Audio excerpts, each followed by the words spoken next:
need to use this time to learn humility and learn to humble ourselves under the mighty hand of God, trusting in Him.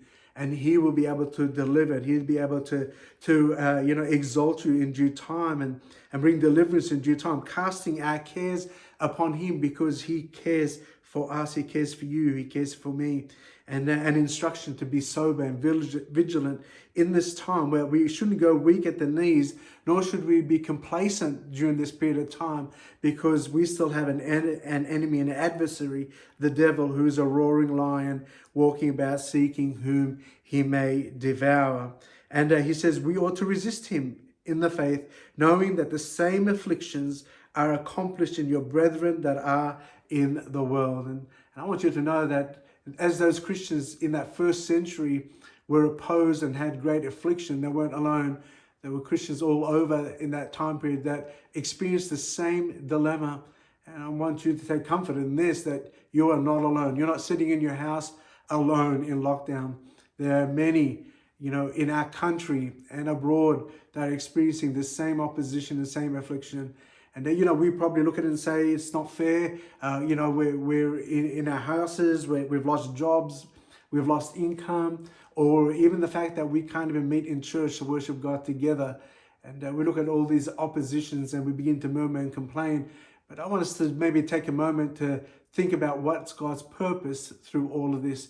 Why has God allowed this to happen? We know that nothing takes place without God's hand of permission, without God allowing Satan to take this advantage. God has a reason. God has a purpose through all of this. And we need to trust Him and trust His good hand through this period of time.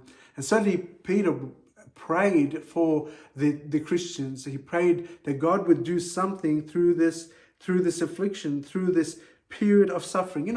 God uses suffering in life to whatever degree it is to bring us closer to Him, to experience Him in a greater way. And I don't want you ever to look at suffering as something that God is just punishing me and God doesn't like me. Maybe it's the very thing that God is using in affliction in our life, is driving us to our knees and to know Him in a greater way. And wouldn't that be a wonderful thing, that we get to know God in a greater way in this particular time, or get to know ourselves in a greater way, where our weaknesses are, where our shortfalls are, and begin to allow God to develop us and to change us to be more like Jesus Christ.